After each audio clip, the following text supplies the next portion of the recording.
Hello and welcome back, my Royal Rogues. My name is Jesus Enrique Rosas. I'm the Royal Rogue, and tonight we have the opportunity to go back to the old days of body language analysis with the message from William and Harry for the Diana Awards. I know that in many ways we cannot compare them because, well, it's not like in this channel we are not fans of the Prince and Princess of Wales, and let's say we don't fancy the sausages that much, but in spite of that, I will try to be fair.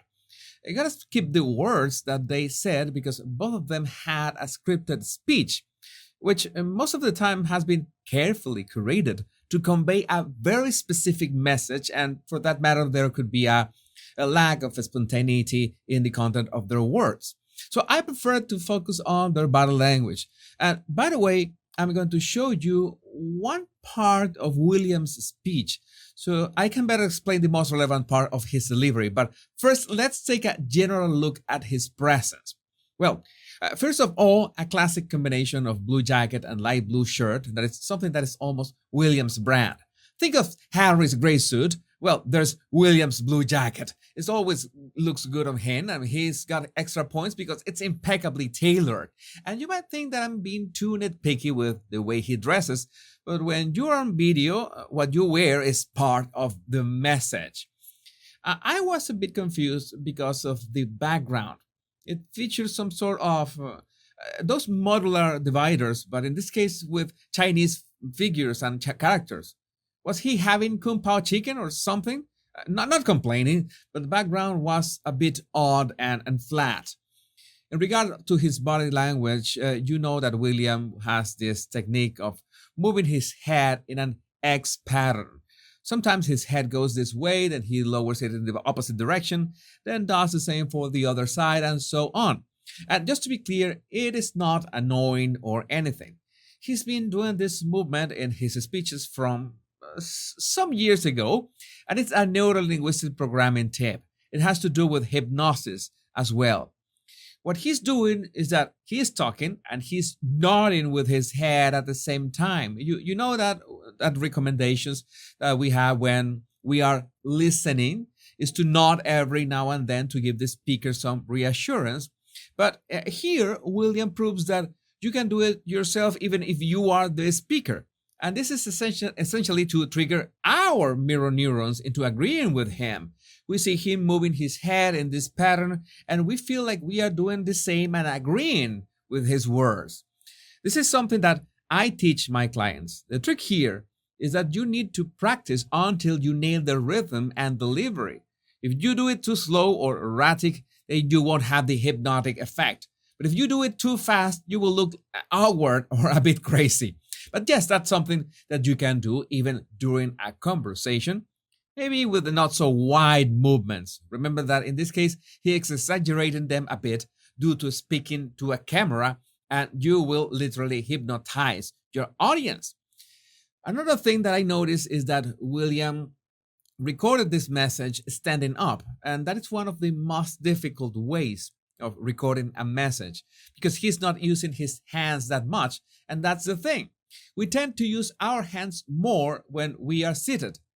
Well, except if you're Italian, you use them all the time. But by the shape of his arms and how his torso moves, I guess that he was holding the royal stance with his hands in front of the crown jewels. So it's interesting that even with such an uncomfortable posture, he can sound eloquent. But William's best asset when speaking is the way he uses pauses.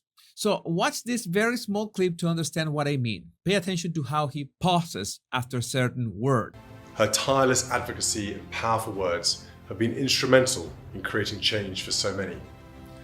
Hannah's story is one of many. Every single one of the young people we are celebrating today have been on their own unique journey, driven by their own passions, perspectives, and life experience. Those pauses add gravitas and power to his voice and message. This is extremely important, not only because of the rhythm that you need to keep when to do those pauses, although I guess that if he has a teleprompter or a script in front of him, he could have those pauses marked beforehand, but his delivery, and most important, his voice tone is impeccable. He's also very expressive with his facial expressions, which adds warmth to his speech. If I had to change anything, it would be the posture. Standing up is perhaps not the most comfortable way to deliver a message. It takes a lot of practice, and it's obvious that William has put in the work. But if you need to talk to a camera, you can use my trick. Keep a table under your elbows.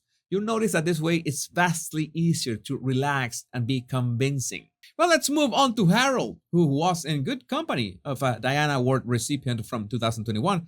And they are at a studio, so in this case, he's got the benefit that the background looks much more professional, and there's a better separation from figure to background. That quality influences the way we absorb his message.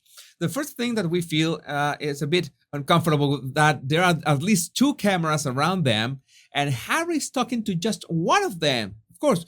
But when the other camera points at him, it looks like he's talking away from us. So his message doesn't look as personal as William's. Also, for the life of me, I don't know why did he choose a dark gray suit and a gray shirt. It looks lifeless, dull. It would have been much better a cream or light jacket and a light toned shirt and darker chinos. That would have worked in his favor. But even if it's Harry and I make fun of him all the time, his hair looks okay, I guess. I notice him much more smiley than other times. In fact, I don't remember the last time I saw him smiling like this. Yes, we know the common denominator. Meghan is not around. And I have said that 1,000 times, but it just escapes my comprehension how it's confirmed over and over again. But he's also rather fidgety. For starters, he's not planting his feet flat on the ground, which is important to have a better posture. You notice that he's a bit hunched, like he is smaller than he really is. That would be fixed if he just brought his feet forward and planted them flat on the floor. Also, the hand fidgeting is something that distracts. I know that Harry is someone who cannot stay without moving for long periods of time. And now that I think of it, who knows what did he took for that Oprah interview? But whatever. I'm of the idea that if you are fidgety, then don't try to control it because it will be worse. But the problem is when we need to talk about confidence and how others perceive you, so that no matter if Harry looks a bit happier than other times, the way that he's moving that way has those superficial gestures also send the message that he's uncomfortable. Even if he wasn't uncomfortable, that's the message he's sending. I'm going to play a clip. You're going to notice that, of course, his delivery is nothing like William's, but I just want you to listen to him so you can give me your opinion in the comments. When someone steps up to be of service, they automatically join this collective. No one is ever a conduit for change alone. Each one of us has the ability to help create a more equitable world, and the brilliant award recipients we're honoring today are proof of that. I have to acknowledge another thing, that even if he's reading a script on a screen, reading on the screen, turning to look at her, and sometimes going back at the screen and keep reading, that's a bit more difficult than you can imagine. It's obvious that this had editing and maybe they needed a few takes to get it right, but at least whoever directed this had the patience to make Harry, well, look good, even if he looks really dull and uncomfortable. But I would like to know what you think about William and Harry and the Diana Awards in the comments. My Royal Rogues, it is my greatest pleasure to make these daily videos for you. All you need to do to keep me inspired making them is clicking the like and subscribe buttons. It's that easy. Remember the two most important words: much love and bliss.